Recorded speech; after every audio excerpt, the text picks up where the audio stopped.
Bonjour, c'est Ursule encore. On est le 6 décembre 2022. Alors, je viens sur la trompette ce matin encore et je viens proclamer le retour de notre Seigneur Jésus-Christ. Amen. Soyons tous bénis. Amen. Soyons remplis de sa joie et il est très important de garder le focus sur Jésus et la fin des temps. Amen. Parce qu'on est vraiment dans le temps où Dieu est en train de rassembler ses enfants, ceux-là qui lui obéissent et puis les autres qui ne veulent pas obéir. En tout cas, ils vont se retrouver tout simplement être séparés. Amen. Alors, il est très très important que nous puissions être trouvés, comptés parmi ceux-là à qui la grâce sera accordée de rester sur cette terre. Amen. Alors, j'ai déjà apporté une vidéo, je ne sais pas si c'est hier ou avant-hier, où j'ai parlé de Zacharie. Je vais lire cette partie-là pour introduire mon passage d'aujourd'hui, n'est-ce pas? Alors, dans Zacharie 13, c'est dit ceci, le verset 7, c'est dit « Épée, lève-toi sur mon pasteur, sur l'homme qui est mon compagnon, dit l'Éternel des armées, frappe le pasteur et que les brebis se dispersent. Et je tournerai ma main vers les faibles dans tout le pays, dit l'Éternel. Les 2 tiers seront exterminés, périront, et l'autre tiers restera. Je mettrai ce tiers dans le feu, et je le purifierai comme on purifie l'argent, je l'éprouverai comme on éprouve l'or, et il invoquera mon nom, et je l'exaucerai. Je dirai, c'est mon peuple, et il dira, l'Éternel est mon Dieu. Amen. Nous savons tous que ce passage a été utilisé lorsque Simon-Pierre a coupé l'oreille du soldat, quand les gens sont venus attraper Jésus. Amen. Et Jésus-Christ a dit à Simon, remets l'épée dans son fourreau, n'est-ce pas? Tous ceux qui vont utiliser l'épée périront par l'épée. Donc, c'était sur ce passage-ci que ça s'est appuyé. Amen. Et parce que c'était dit, frappe le pasteur, les brebis vont se disperser. Et nous savons que ces jours-là, dans le jardin de Gethsémani, en tout cas, les disciples ont fui. Ils ont laissé Jésus seul. Et finalement, au pied de la croix, c'était Jean qui était là. Tous les autres, ils ont fui, vraiment plein de terreur. Alors, on est dans le temps où le jugement de Dieu est en train de s'exercer dans sa maison. Amen. Les pasteurs, les évangélistes, en tout cas, ces gens, les serviteurs de Dieu, sont jugés, ils sont évalués. Amen. Ils sont évalués et Dieu est en train de rassembler lui-même ses enfants. Il est en train de rassembler lui-même son troupeau. Amen. Et pendant qu'il fait ce travail d'inspection, amen, il est très très important que toi et moi puissions être trouvés en train de lui obéir à tout point de vue. Très très important. Alors, nous savons tous qu'on est dans le temps de la grâce, n'est-ce pas? La grâce est venue avec Jésus-Christ. Amen. Et cette grâce-là, elle s'étend jusqu'à nous. Mais on sait aussi qu'un temps viendra où la grâce s'arrêtera et finalement, Dieu se tournera encore vers Israël. Amen. Où finalement, tout le monde marchera sur le Dieu d'Israël. Amen. Et nous sommes dans ce temps-là où un tri minutieux est en train d'être fait par l'Éternel lui-même. Amen. L'Éternel lui-même est en train de faire le tri. L'Éternel lui-même est en train de faire la sélection. Amen. Et il nous dit dans Zacharie 13, amen, le verset, attendez, le verset 7, il dit, le verset 8, dans tout le pays, dit l'Éternel, les 2 tiers seront exterminés, périront, et l'autre tiers restera. Quand il parle de tout le pays, c'est toute la terre. 2 tiers seront exterminés, 1 tiers restera. Alors, 1 tiers restera, c'est à peu près quoi? C'est à peu près peut-être 10 milliards, 2 milliards, 2 milliards et demi. Ça restera. Amen. Alors, est-ce que c'est 2 tiers sur toute la terre? Ou bien est-ce que c'est 2 tiers juste dans la maison de Dieu? La maison de Dieu est vaste. Amen. Alors, quand on lit, c'est dans tout le pays, moi je comprends que c'est dans toute la terre. Amen. Mais la chose qui est spéciale ici, en particulier, c'est que Dieu dit, je tournerai ma main vers les faibles dans tout le pays, dit l'Éternel. Les 2 tiers seront exterminés, périront. Amen. Il y a des gens qui ont donné leur vie à Jésus, qui marchent selon le Seigneur, mais qui quand même seront entraînés par la destruction. Amen. Ils partiront quand même, ils quitteront quand même la terre. pour ressusciter le jour de la résurrection. Pourquoi est-ce que je mentionne cela? Parce que le Seigneur m'a demandé de dire à tous ceux-là qui tombent sur mes messages, de leur dire de retourner à la pratique des anciens. Jérémie 6, le verset 16. Et si tu écoutes ma vidéo, en dessous, tu vas voir la pratique de la doctrine de Christ. Amen. Alors, ces derniers temps, nous sommes en connexion avec la mère terrestre, le Père céleste. Amen. La mère terrestre, parce que nous avons été tirés de la terre, et nous sommes appelés à prendre soin de notre mère, la terre. Nous sommes appelés à prendre soin de la nature. Et puis, notre mère, la terre, c'est elle qui nous donne les produits. Les végétaux, de l'eau, l'air, les nutriments, tout ce dont nous avons besoin pour marcher sur cette terre, vivre, nous le recevons de notre mère, la terre. Pendant longtemps, elle a été bafouée, méprisée, détruite. Les forêts sont parties en éclats parce que l'homme veut s'enrichir, vente du bois, exploitation à outrance des produits miniers. Tout ce qu'on peut ajouter là-dedans, on sait comment l'homme, disant l'être humain, a détruit tout ce que Dieu a créé. Et finalement, aujourd'hui, ils disent que bon, il y a le réchauffement climatique, mais si vous avez tout détruit, c'est normal qu'il y ait le réchauffement climatique. Si vous avez tout pollué avec des gaz à effet de serre, avec les gaz qui polluent la nature, avec les produits pétroliers, tout ce qu'on peut imaginer, c'est normal que la nature soit détruite, que la terre, la mer, toutes ces choses-là, c'est normal que ce soit détruit. Alors, l'être humain essaie d'apporter une solution.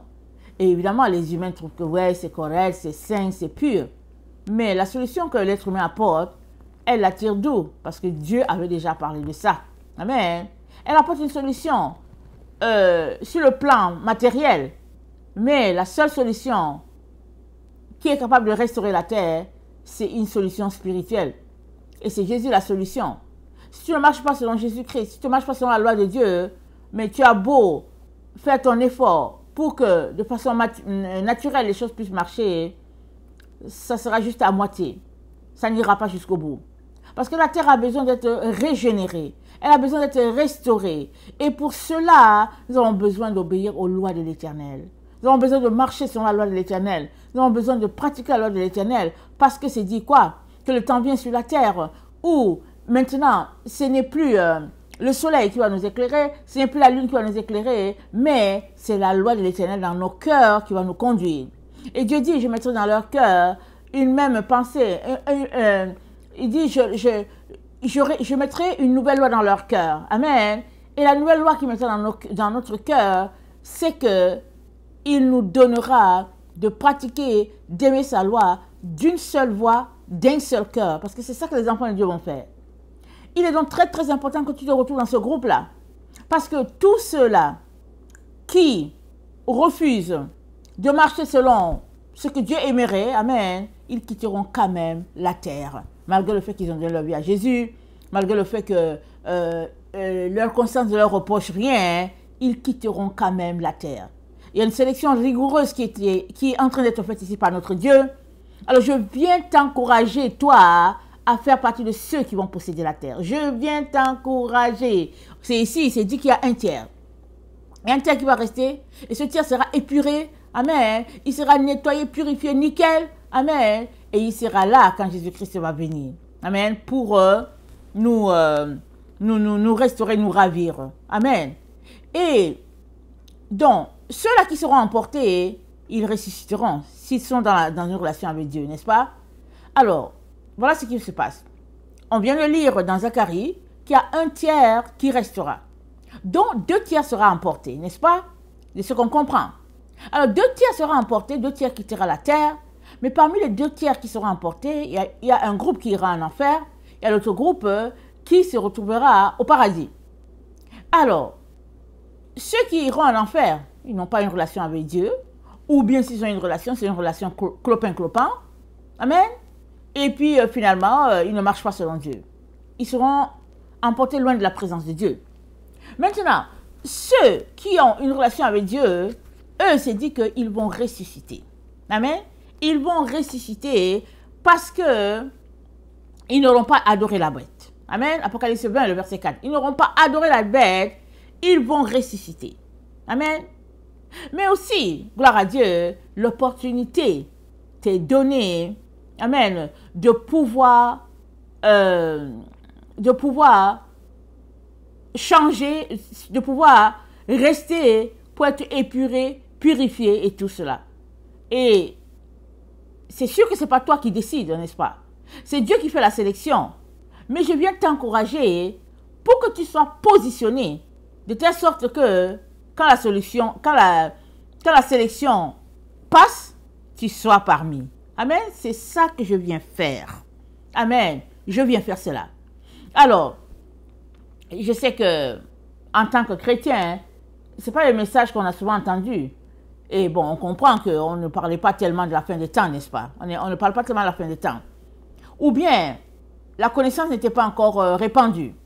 Ça, c'est un texte que j'ai lu plusieurs fois, mais je ne l'ai pas compris, n'est-ce pas? Maintenant, le Seigneur me donne de plus de comprendre. Et je comprends qu'il y a un tiers qui sera épuré, qui sera purifié. Il dit, je l'éprouverai comme on éprouve l'or. Il invoquera mon nom et je l'exaucerai. Je dirai, c'est mon peuple. Et il dira, l'Éternel est mon Dieu. Alors, ce texte-là, ça va de pair avec Malachie. Parce que Malachie 3 dit, écoutez, bon, Malachie 2, le verset 17 dit, vous fatiguez l'Éternel par vos paroles. Et vous dites en quoi l'avons-nous fatigué? C'est en disant, quiconque fait le mal est bon aux yeux de l'Éternel. Et c'est en lui qu'il prend plaisir. Ou bien, où est le Dieu de la justice? Voici, j'enverrai mon messager, il préparera le chemin devant moi. Et soudain entrera dans son temple le Seigneur que vous cherchez. Le messager de l'alliance que vous désirez, voici il vient. Dit l'Éternel des armées, qui pourra soutenir le jour de sa venue, qui restera debout quand il paraîtra, car il sera comme le feu du fondeur, comme la potasse des foulons. Il s'assira, fondra et purifiera l'argent. Il purifiera les fils de Lévi. Il les épurera comme on épure l'or et l'argent.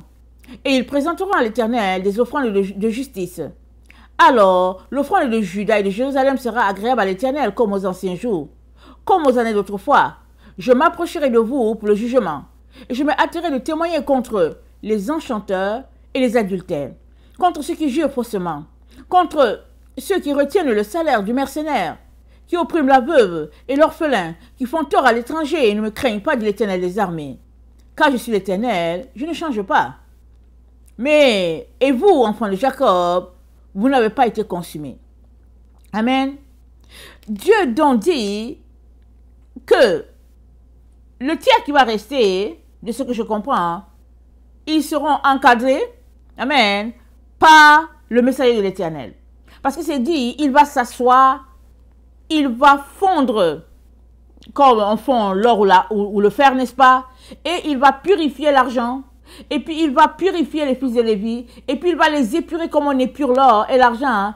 Et ils présenteront à l'Éternel des offrandes avec justice. C'est-à-dire, quand le messager de la fin se retrouvera avec le tiers, amen, ils vont pratiquer le travail du sacrificateur. Ils vont faire exactement ce que les Lévites faisaient. Amen. Ils seront des Lévites sur cette terre pour la purifier, pour la restaurer, pour la rendre propre, nickel, comme Dieu l'a toujours voulu. Et c'est un travail, n'est-ce pas? C'est un travail, on le sait. Surtout nous, les chrétiens, on le sait.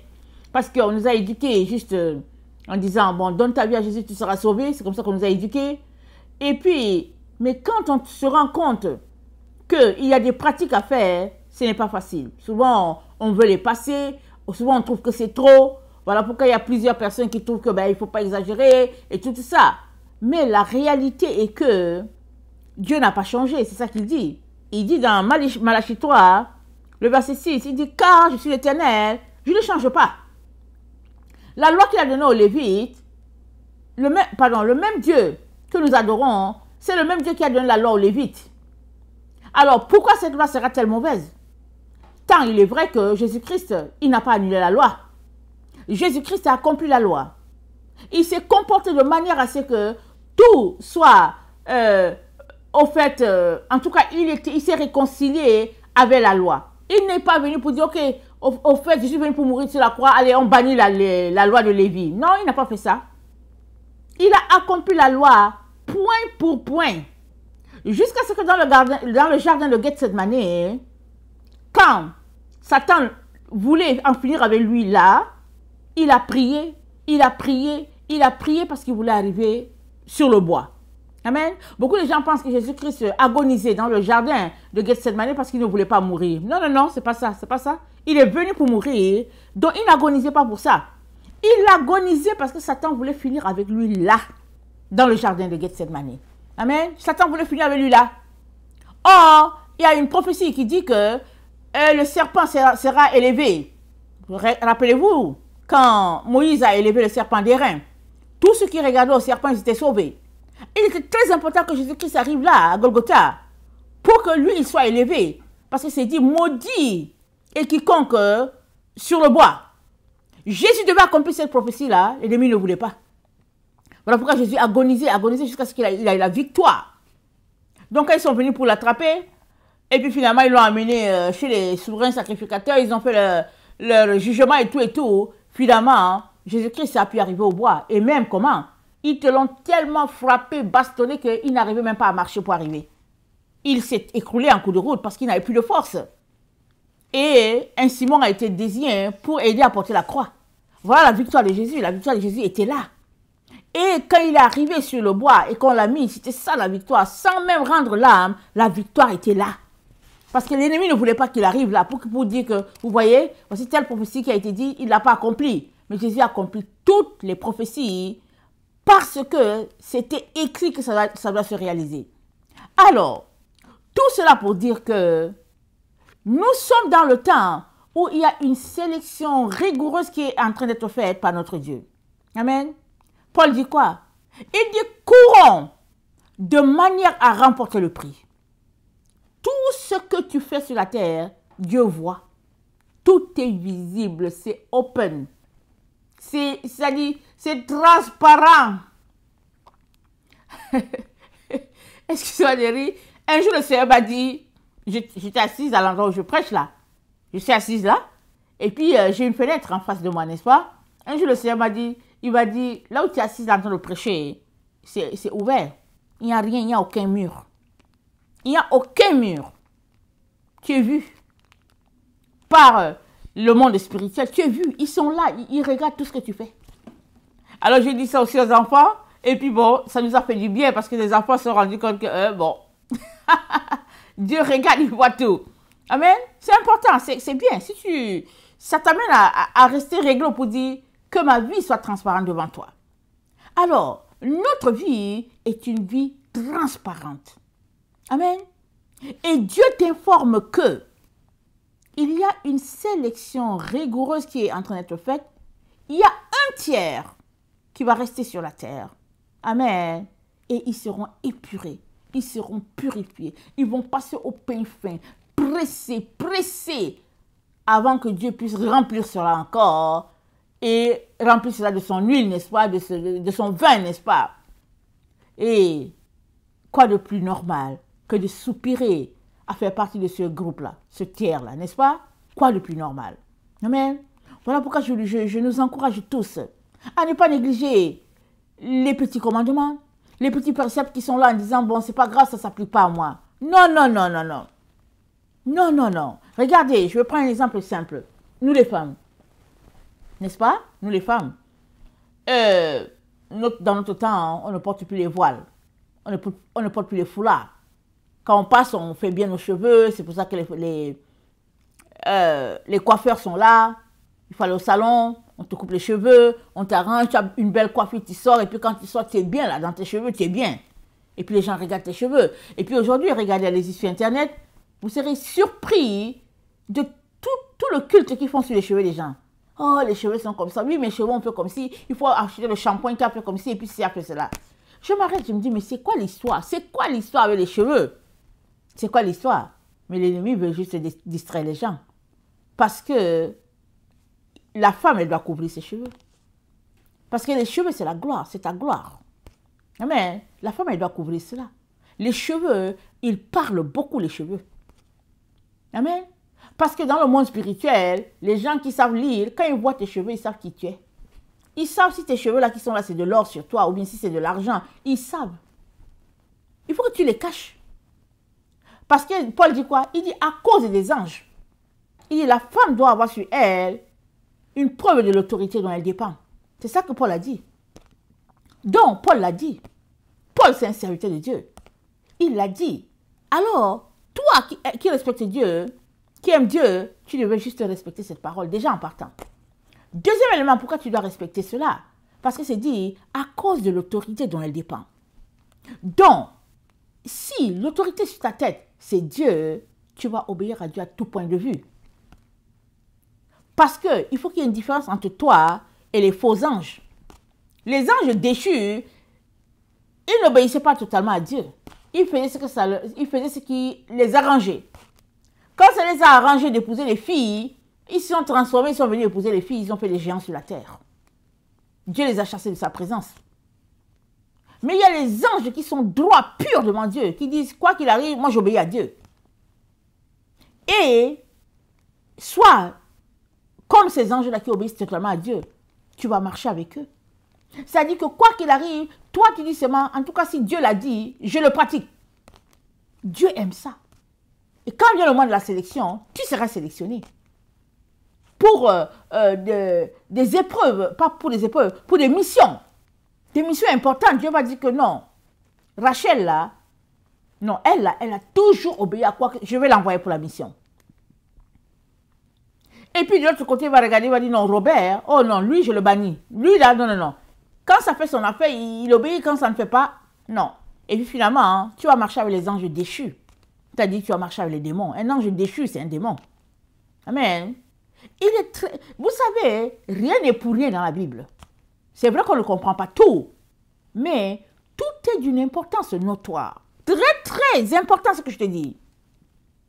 Sois de ceux qui aiment tellement Dieu, qui le craignent tellement que tu te sacrifies seulement. Peu importe ce qui est dit, tu vas te cacher à ses pieds. Dieu, au moins de confier des choses importantes, il va te confier. Voilà, dans le tiers donc qui sera sélectionné, c'est un type de personne comme ça qui sera sélectionné. Les gens qui obéissent à Dieu, les gens qui ont décidé d'obéir à Dieu à tout point de vue, ils seront sélectionnés. Ils seront sélectionnés. Dieu va dire, je peux compter sur eux. Ils vont faire du travail extraordinaire ici sur la terre. Je peux compter sur eux. Je pourrais les épurer. Ils sont travaillants, ils sont ceci, ils sont cela. Mais si tu es paresseux, et puis bon, le jour que ça te plaît, tu mets ton foulard, tu mets le voile, le jour que ça te plaît pas, tu dis, ah, je ne suis pas mariée. Parce que même j'ai entendu qu'il y a des enseignements qui courent que si la femme est mariée, elle doit mettre un voile. Si elle n'est pas mariée, ce n'est pas grave, elle peut laisser ses cheveux comme ça. Donc, si tu mets ton voile ou ton foulard, c'est pour toi. Amen. C'est pour toi, parce que Dieu veut t'épargner. Mais si tu ne veux pas, ben c'est ton choix, c'est toi qui auras choisi d'obéir aux Écritures ou pas. Et au moment où Dieu devra choisir, il choisira. Amen. Alors, c'est les petits conseils que je te donne pour te dire, la sélection, elle est rigoureuse. La sélection est rigoureuse. Il faudrait que tu te positionnes pour qu'on te sélectionne. Amen. Que le Seigneur bénisse sa parole. Je vais couper la vidéo et puis je vais apporter celle que je devais apporter. Amen. Il faut toujours aller dans le sens de l'esprit, n'est-ce pas? Quand l'esprit a quelque chose à dire, il faut laisser l'esprit dire. Voilà pourquoi je coupe la vidéo ici et je commence celle que je devais commencer. Que le Seigneur bénisse sa parole. Je vous aime beaucoup. Et Dieu davantage. Maranatha, Jésus revient. Amen et Amen.